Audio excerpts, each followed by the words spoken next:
sleeper candidate. I've been high on this guy since he was a rookie. I actually drafted him when he was a rookie, hoping he was going to play, and then he ended up having cancer, and that's John Metchie. And I can attest to this that Jono actually rolled him up and was high on him. yes, I was high on him. Yeah. So I like this guy. I like the film. I'm a Georgia Bulldogs fan, so I got to watch this guy a little bit more in watching SEC football. And he was playing when Jameson Williams was kind of overshadowing him a little bit. But when push came to shove, this receiver in Alabama, he was the rock for that offense in terms of wide receiver. He wasn't the biggest playmaker, but this guy ran all the routes. He was great after the catch. He was a great route runner, and he was always getting himself open, and he was a good safety valve. And I expect him to be the same thing for C.J. Stroud here in Houston, especially because this is almost like it's his rookie season. He never got to play his rookie season.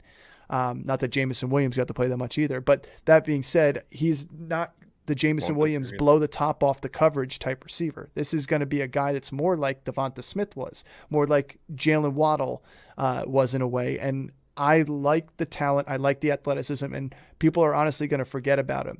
And I'm saying this with the caveat that he has to be healthy and ready to go for this to be a true sleeper pick. So by all means, keep up with his health status and the news and notes on him. But his name may start popping up a lot more than you see there, because outside of Nico Collins, that next position is up for grabs for wide receiver. Yeah, I mean, they brought in Robert Woods, and I think he's going to be a good placeholder to allow some of these younger receivers to emerge. Nico Collins is going to be the guy there. I think Tank Dell as well is going to be the guy there, and he's kind of one of my rookie breakout candidates. But I've been on this since C.J. Stroud got drafted. I think that there's a lot of talent in Houston. I think that they're moving in the right direction. I think C.J. Stroud is coming into the rookie quarterbacks. He's coming into the best situation, because I think that there's not a lot of big names, but I think people are going to sleep on them because there's not a lot of big names. I think they have two very viable running backs. They bring in Dalton Schultz. They bring in Robert Woods. They have Tank Dell. They have John Metchie. They have Nico Collins. There's a lot of weapons here, and there's a lot of like under the radar kind of weapons, and they all bring different things to the table. Nico Collins is a big, tall, lanky receiver, whereas Tank Dell is 5'9" and just a speedster that can catch everything. Dalton Schultz is a great red zone guy. Like, they all bring a lot of things to the table. So I think that Metchie has a real chance to succeed here, because no one really knows who the number one is. He might be getting, he was drafted as a pretty high end wide receiver, and then he just had, an unfortunate health issue. Well, I would say he was drafted as a high end wide receiver. I think he was actually, let me look it up. I think he was a late round draft pick, but it was also because he had second day or third day. I thought he was second day. I'll tell you right now. He was drafted in round 2 of the NFL draft, number 44 overall. So higher value, second day, not first round. But if you go back and you look at his draft profile, go back to watch the pre-draft profiles on him.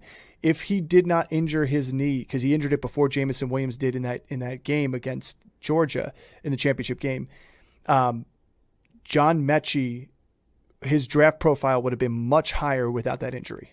And that is what they all kept saying. It was going to be much higher, much higher. And yeah, they got Tank Dell. They put a 3rd round pick on Tank Dell, but you put a 2nd round pick on a wide receiver out of Alabama, and we know what those guys can do. I mean, just look at the names on the list of Alabama receivers over the past 6 years. Right.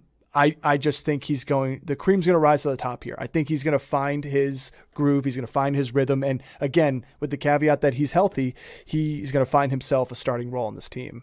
Yeah, I do. I personally like Tank Dell a little bit more than Metchie, but that's only because I think that C.J. Stroud and Tank Dell are going to have that rapport, just because C.J. Stroud, basically told the Texans, draft this guy. I want this guy. So I think that there's going to be instant rapport there, and early in OTAs. Nico Collins has developed a really nice rapport with CJ Stroud. So I think between those guys, I actually think Robert Woods is kind of the least attractive receiver out of this group. I agree. So I do think that there's room for all three of them in just a division that's not really that good, to be quite honest. Well, and it's, I want to call it a rebuild year because, I mean, they did all the building they needed to this offseason, but it is more of like, let's see what we got in our guys on our future now. I mean, Tank Dell's a small little guy, and I know you like him, at 5'8", 165. Metchie is more of like probably your league average for wide receiver in terms of, not wide receiver, but wide receiver in terms of being 5'11", 185. He's got a little bit more beef to him. Like I said, he reminds me a lot of Waddle. I mean, Waddle's got that extra gear, but again, he was used the same way Waddle was used in Alabama. Yeah. I just think that I by no means do I think Houston's a playoff team, but I think that they're going to surprise a lot of people with how young and talented this group is. Do I think that they're going to win 9-10 games? No, but I do think that they can have kind of the same season as like the Jets did last year, where they have a 7-win season where they weren't expected to win a lot of games or be in a lot of games, and they are. And again, this division is not that strong outside of Jacksonville. Tennessee is not as strong as and dominant as they were. Indianapolis is rebuilding too. So you have two rebuilding teams in this division. And I think that Houston's on a better trajectory than Indianapolis is. Yeah. I mean, I think every year you have teams that surprise people in terms of victories. I think the Giants was one of them this past year. I don't think people thought they were going to win everything they did. And there's people who surprise people in losses too as well. And I think you look at someone like the Raiders last year and you look at someone like the Cardinals last year, and those are two teams that completely flipped the script on what they were supposed to do as a team. So I do agree. I think Houston's going to surprise some people. Not us, I think, was we're expecting it, but they're going to surprise some people. Not us. Not us. And he's going at 184 overall. He's not being drafted, pretty much in the entire draft until the 15th round, pretty much 14th round. So you can find him, Metchie, late in this draft and take a flyer on him. He's a bench spot, and if it doesn't work out, it doesn't work out. But to me, he's a guy that by the end of the season, he may be in your flex position in the playoff games for you. Yeah. Well, give me somebody on out of your sleeper basket that you like, that you can foresee being someone that may surprise some people a little bit more than they're thinking.